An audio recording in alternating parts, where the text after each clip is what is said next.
mismo proyecto, como es el caso del ejercicio anterior, y diferentes alternativas para financiar ese mismo proyecto.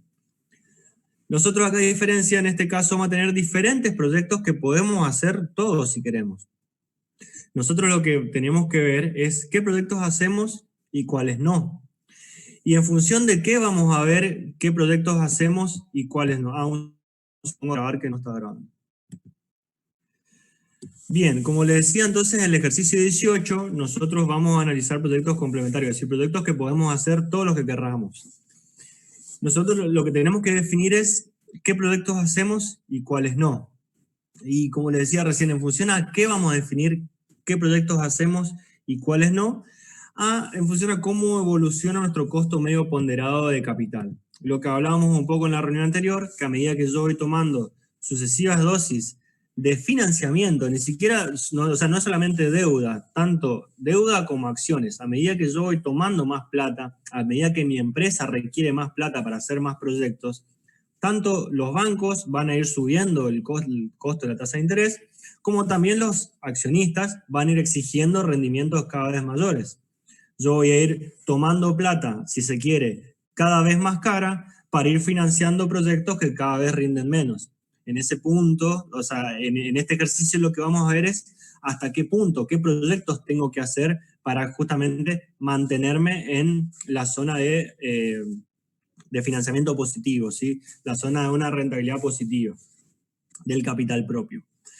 Dicho esto, leo lo que es el enunciado del ejercicio número 18, que me dice: la estructura de capital de Los Fantásticos Sociedad Anónima se estableció en un 30% de deuda y un 70% de capital propio. Acá ya nos está dando los ponderadores un poco nuestro costo medio ponderado de capital. ¿Se acuerdan que lo vimos en el ejercicio número 16? También me habla que la tasa de impuesto a las ganancias es del 30%. Por otro lado, me dice que Los Fantásticos están pensando en expandirse y tienen evaluados los siguientes proyectos. Tengo un proyecto A, B, C, D, E. Cada proyecto me da como dato la inversión inicial, es decir, cuánta plata hay que inyectarle al proyecto para poder realizarlo, y me da el rendimiento, la TIR. ¿Se acuerdan cuando hablábamos que la TIR es la tasa que exterioriza la rentabilidad de un proyecto? Bueno, acá lo tenemos más explícito imposible. Tengo proyecto A, me demanda tanta plata, me rinde un 14,20%. Es la TIR, es la tasa que justamente expresa el rendimiento intrínseco que tiene este proyecto. También, por otro lado, me dice que el banco de inversión que atiende la empresa le proporciona la siguiente información. Y ahí vemos diferentes rangos de deuda con diferentes tasas de interés. O sea, ¿qué quiere decir? Si yo voy al banco y pido entre 1 y 150.000 pesos, el banco por esa plata me cobra el 12% anual. Si yo me excedo y le pido más de 150.000 pesos, entre 150.001 y 450.000 pesos, por este rango el banco ya me cobra otra tasa más alta, un 13%. Por un rango superior, es decir, si yo voy a pedir más de 450.000 pesos, entre los 450.001 que pida y los 840 ya me cobran el 14%, y más de 840.000 ya me cobra el 15%. O sea, acá vemos un poco lo que hablábamos en el ejercicio anterior. A medida que yo voy tomando rangos de deuda más elevados, el costo de esa deuda va subiendo. A ver, no quiere decir que si yo tomo 845.000 pesos, toda la deuda me va a salir un 15%. No. Yo los primeros 150.000 pesos que tomo me salen un 12%. Los segundos 300.000 pesos que tomo, que serían, en verdad no 300, sino 299.000 pesos que tomo, que sería el rango que hay entre 150.001 y 450, me van a salir un 13%. Y así sucesivamente. Yo voy analizando tasas o costo de deuda para diferentes rangos de deuda, ¿sí? Como todo esto, como decíamos, todo esto sigue una misma lógica. A medida que yo voy incrementando el nivel de endeudamiento, va a ir incrementando el costo financiero de esa deuda o la tasa de interés de la misma.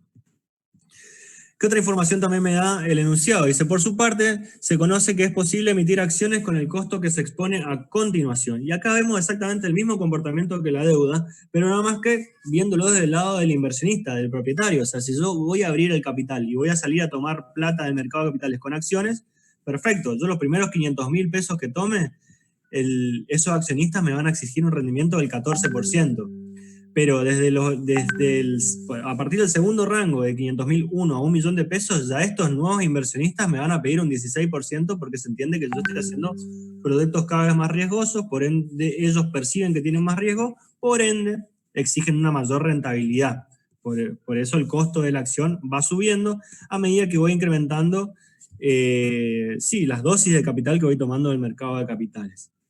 ¿Se entiende la lógica del enunciado? Me interesa que entiendan esto para avanzar con el ejercicio, porque es básicamente esto la lógica que envuelve a todo el ejercicio. ¿Alguna duda con esto? Como les decía, hago proyectos complementarios, los financio, un 30% con deuda, un 70% de capital propio, y a medida que voy a ir avanzando en los proyectos, voy a ir tomando plata del banco y del mercado de capitales. Cuanto más plata tome, va a ir subiendo tanto la tasa de interés como el coste de la utilidad. Perfecto. Bien, acá me dice que se entiende, entonces vamos con lo que es el desarrollo del ejercicio. Para avanzar con el desarrollo del ejercicio como primer punto, ¿qué tenemos que hacer? Ordenar los proyectos. Lo cual está acá. ¿Sí? Un poco lo que hacen al principio del ejercicio es limpia los datos, ¿sí? Porque me dice que tengo un primer rango de deuda que es de 150.000 pesos, que es del peso 1 al 150, que tiene un costo antes de intereses del 12% y después de intereses del 8,4%. Recuerden que lo que es deuda para sacar el costo real, tengo que hacer la tasa nominal por 1 menos la tasa de impuesto a las ganancias. Y así va limpiando la información de los diferentes rangos de deuda y los diferentes rangos de capital. Pero ¿qué es lo más importante que hace en la exposición del resultado? Ordenar los proyectos. ¿En función de qué los ordena? De la TIR, ¿sí? Imagínense esto, ustedes tienen una serie de proyectos, en este caso son 5 proyectos para realizar, y no saben por cuál empezar. ¿Por cuál van a empezar? Por el más rentable, porque el que tenga una TIR mayor, porque el que tenga la mayor TIR. ¿Por cuál van a seguir? Pues por el que le siga en cuanto a rentabilidad. O sea, ordenan los proyectos de acuerdo a la TIR de forma decreciente, poniendo primero el que mayor TIR tenga, mayor rendimiento tenga, y último, el que menor TIR tenga o menor rendimiento tenga, ¿sí? Una vez que tienen ordenados esos proyectos, es decir, el orden por el cual ustedes van a ejecutar el proyecto, tienen, ya si se quiere, el orden de su curva de inversión. Ustedes primero tienen que invertir 500, después tienen que invertir 600 más, después tienen que invertir 450 más, después 400, después 100 para hacer todos los proyectos. Lo que ustedes quieren saber es de su curva de inversión hasta dónde les conviene llegar, ¿sí? Para eso, como les dije en un principio, vamos a ir analizando cómo se comporta nuestro costo medio ponderado de capital para financiar cada uno de los proyectos, despejando cuál sería el costo medio ponderado de capital de cada uno de ellos. ¿Por cuál empezamos? Como dijimos, por el más rentable, que es el proyecto C, ¿sí? El proyecto C, como dijimos, me demanda una inversión de capital de 500.000 pesos. Perfecto. Como me decía el enunciado, yo voy a financiar un 30% con deuda y un 70% de capital propio. Todas las inversiones que yo haga se van a financiar un 30% de deuda y un 70% de capital propio. Entonces lo que hacemos primero es diferenciar de los 500.000 pesos que me demanda el proyecto, nominalmente cuánto voy a financiar con deuda y cuánto voy a financiar con capital propio o emisión de acciones, ¿sí? El 30% de los 500.000 pesos son 150.000 pesos que me entran justo en lo que es el primer rango de deuda, de 150.000 pesos, ¿sí? Y el restante, o los 350.000 pesos restantes para financiar el proyecto, que son el 70%, lo financio con capital. Lo tendría que financiar con la primera emisión de capital. Nosotros vemos que para terminar de financiar el proyecto C, me van a faltar 350.000 pesos. Bueno, eso lo tengo que financiar como dijimos, con emisión de acciones. Voy a analizar de cuánto es el rango de la primera emisión de acciones. La primera emisión de acciones que yo puedo hacer, como vemos, es de hasta 500.000 pesos. Es desde hasta 500.000 pesos, ¿sí? Y yo tengo que tomar para financiar este proyecto C solamente 350.000 pesos, por lo cual vemos que entra en la primera emisión de acciones.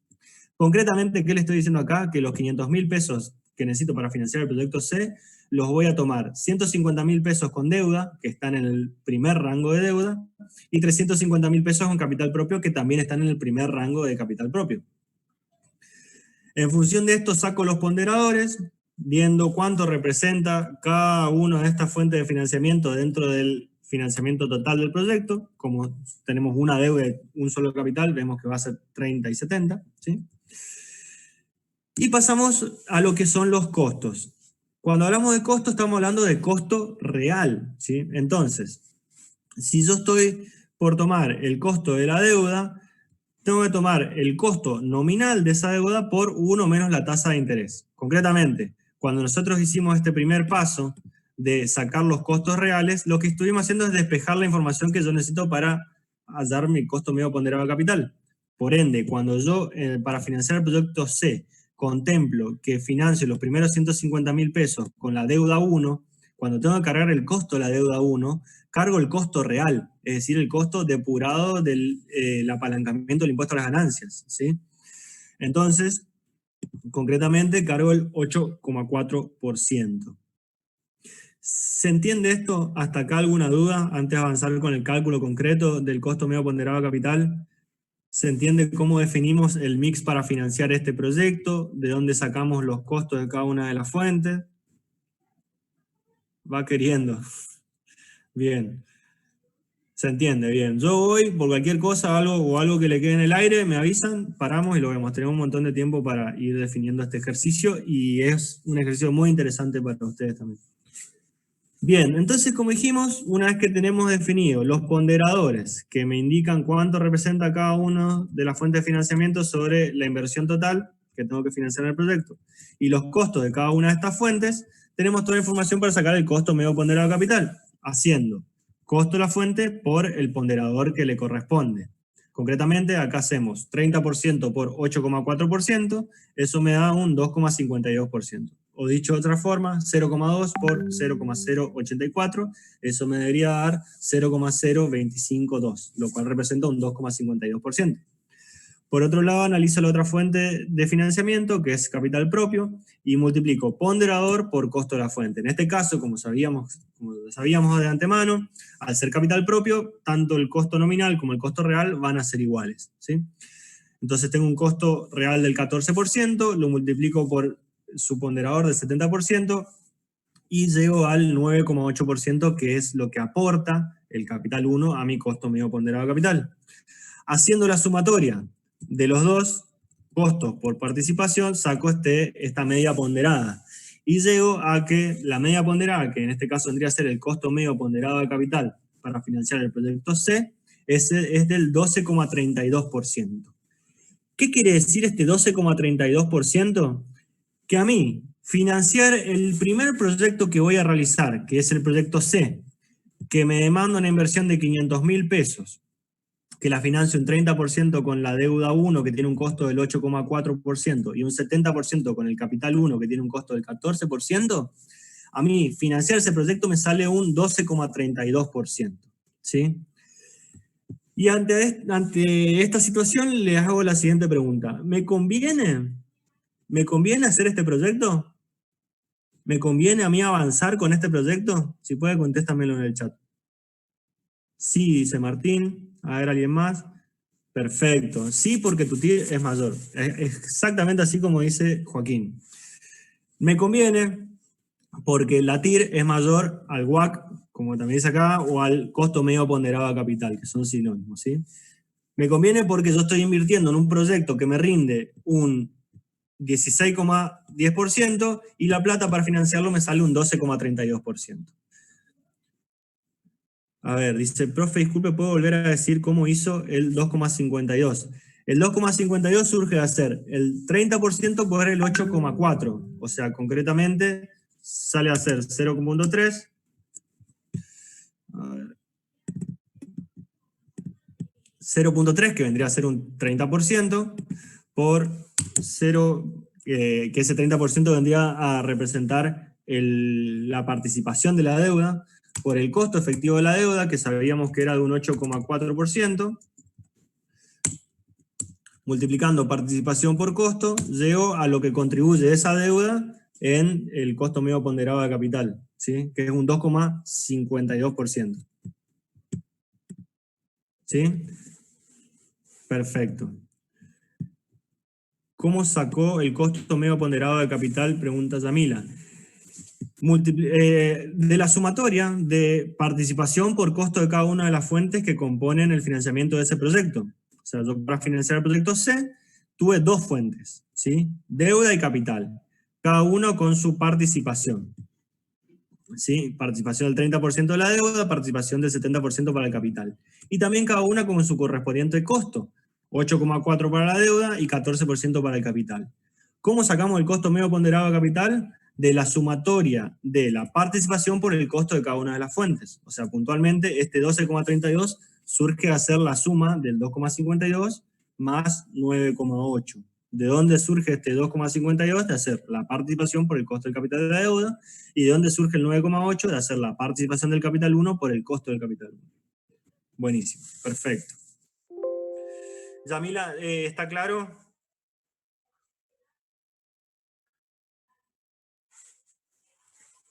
Perfecto, bien. Entonces, lo que nosotros llegamos a deducir hasta acá es que nuestra curva de inversión de todos estos proyectos, el proyecto C cierra. ¿Sí? Yo el proyecto C lo voy a hacer porque me rinde más de lo que me va a costar la plata que necesito para hacerlo. ¿Sí? Dicho en otros términos. Avanzamos entonces con el siguiente proyecto. ¿Por qué proyecto tengo que seguir? Por el que le sigue en cuanto al orden decreciente de rendimientos, el que le sigue en cuanto a TIR. ¿Qué proyecto le sigue? El proyecto D, que tiene una TIR del 15,7% y me requiere una inversión de 600.000 pesos. Perfecto. Una vez que yo ya despejé qué proyecto voy a hacer, voy a ver cómo lo voy a financiar. Yo sé que necesito 600.000 pesos. Bien. Yo de esos 600.000 pesos sabía que un 30% lo voy a financiar con deuda. Bien. Perfecto. Un segundo, paro la explicación para responder la pregunta de Paula que me sirve para avanzar también con la explicación después. Monto utilizado y remanente es justamente lo que ustedes utilizaron y lo que les sobra de cada rango, ya sea de deuda como de emisión de capital. ¿Sí? Monto utilizado en deuda 1, en este...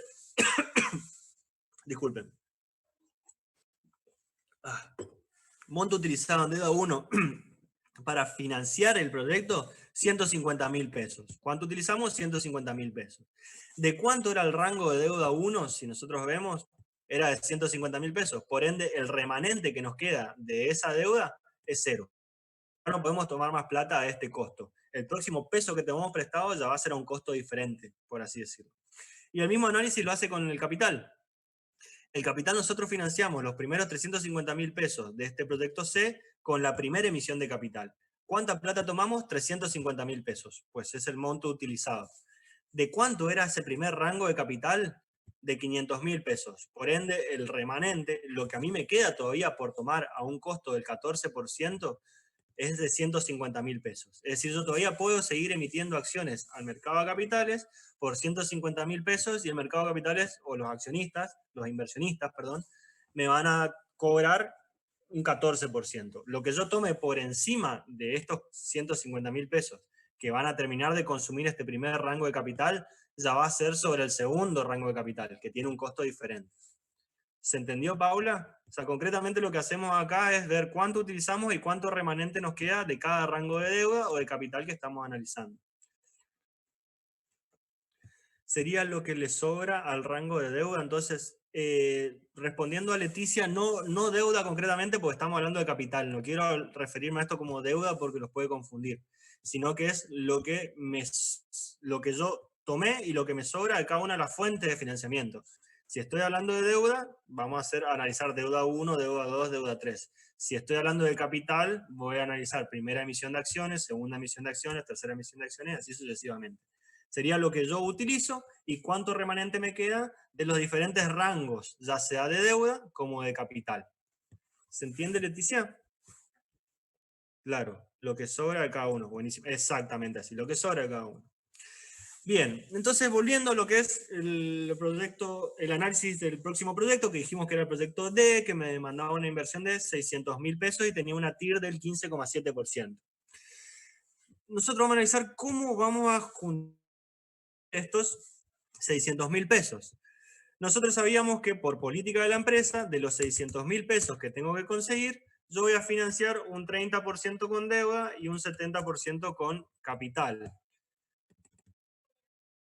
Vamos a ver en términos, bueno, en verdad lo tengo, ya lo tengo, perdón, tengo el cálculo hecho más arriba.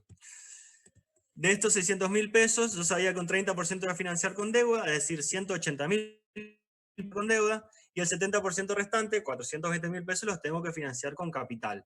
Perfecto, lo que vamos a analizar ahora entonces es en qué rango de deuda y en qué rango de capital entran estos montos, ¿sí? Como nosotros sabíamos, teníamos que tomar 180.000 pesos de deuda. Veamos qué pasó con el rango de deuda 1. ¿Nos quedó remanente? No, no nos quedó nada de remanente. Tenemos que ir con el rango de deuda 2, que tiene un costo mayor. ¿De cuánto es el rango de deuda 2? De 300.000 pesos. ¿Y cuánta plata necesito tomar prestado yo? 180.000. ¿Me alcanza el rango 2 de deuda para financiarme? Sí, me alcanza perfectamente. Entonces financio lo que es la parte de deuda, estos 180.000 pesos, con totalmente deuda 2, ¿sí? Y analizamos ahora lo que es el capital. Nosotros sabíamos que de capital íbamos a necesitar tomar 420.000 pesos. Yo tengo que tomar del mercado de capitales 420.000 pesos emitiendo acciones. Para eso vamos a ver qué pasó con el primer rango de acciones, el rango 1 de emisión de capital. Yo para financiar el proyecto C solamente consumí 350, es decir, tengo todavía un remanente de 150.000 pesos para tomar emitiendo acciones a un costo del 14%, ¿sí? Que sería el primer rango de acciones. Entonces, yo para poder cubrir los 420.000 pesos que necesito de capital propio, voy a tomar una parte con la primera emisión de capital de 150.000 pesos y la diferencia con la segunda emisión de capital. Esa diferencia de cuánto es, de 270.000 pesos. ¿Me alcanza el segundo rango de capital para cubrirlo todo con esa segunda emisión de acciones? Sí, porque esa segunda emisión de acciones tiene un rango de 500.000 pesos y yo solamente necesito financiarme para terminar de juntar los fondos para mi proyecto, solamente necesito 270.000 pesos. En resumidas cuentas, ¿cómo voy a financiar los 600.000 pesos del proyecto D? Con 180.000 pesos de deuda, 2, haciendo la segunda deuda que tomo, 150.000 pesos con capital 1, es decir, de la primera emisión de acciones que hace la empresa, y los 270.000 pesos restantes con la segunda emisión de acciones que hace la empresa. ¿Esto quedó claro? ¿Se entendió cómo yo conformé la inversión, cómo yo financié la inversión con parte de deuda 2, parte de capital 1, parte de capital 2?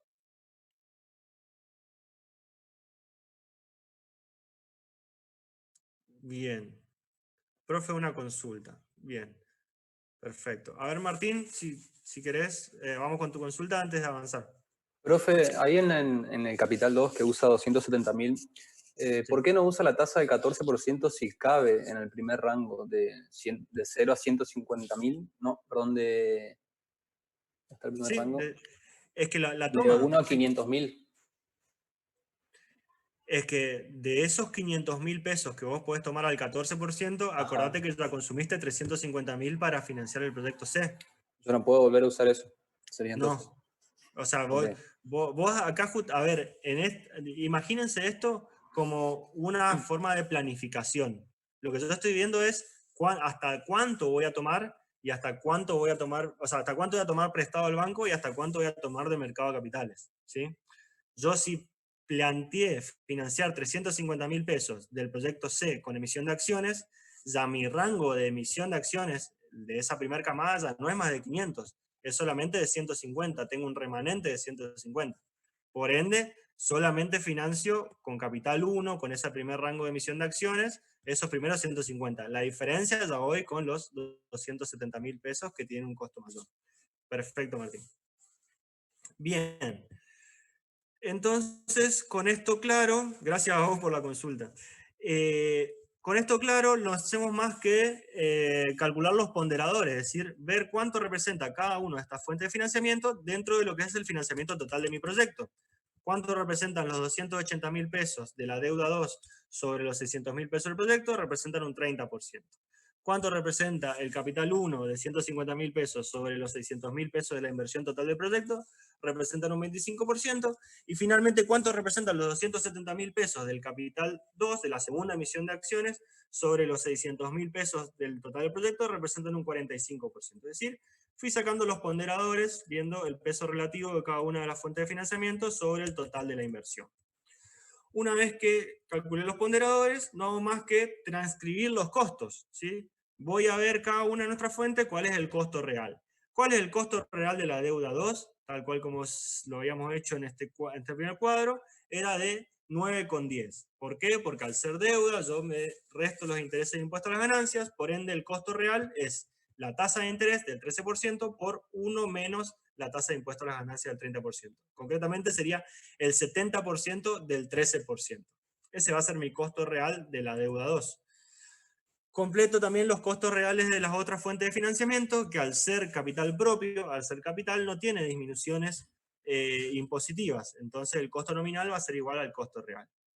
Y una vez que tengo los costos reales de cada una de las fuentes y la participación de cada una, tengo toda la información para sacar el costo medio ponderado de capital, haciendo la sumatoria del costo de cada una de las fuentes por su participación. Concretamente, hago 9% por 30%, esto me da un 2,73%, ¿sí? Más 14% por 25%, más 16% por 45%, ¿sí? De esa sumatoria, de la misma forma metodológica que sacamos el costo medio ponderado de capital en el ejercicio 16, no estoy haciendo nada diferente, ¿sí? Sacamos lo que es el costo medio ponderado de capital o el WACC para el proyecto D. ¿Y qué vemos acá? Que el proyecto D tiene un costo medio ponderado de capital del 13,43%. Y les vuelvo a preguntar, ¿me conviene hacer el proyecto D? Sabiendo que al tomar la plata para realizar ese proyecto va a ser del 13,43%. Sí, bien, como bien me están contestando acá, sí me conviene. ¿Por qué? Porque el costo medio ponderado de capital sigue estando por debajo del rendimiento del proyecto. Yo voy a hacer un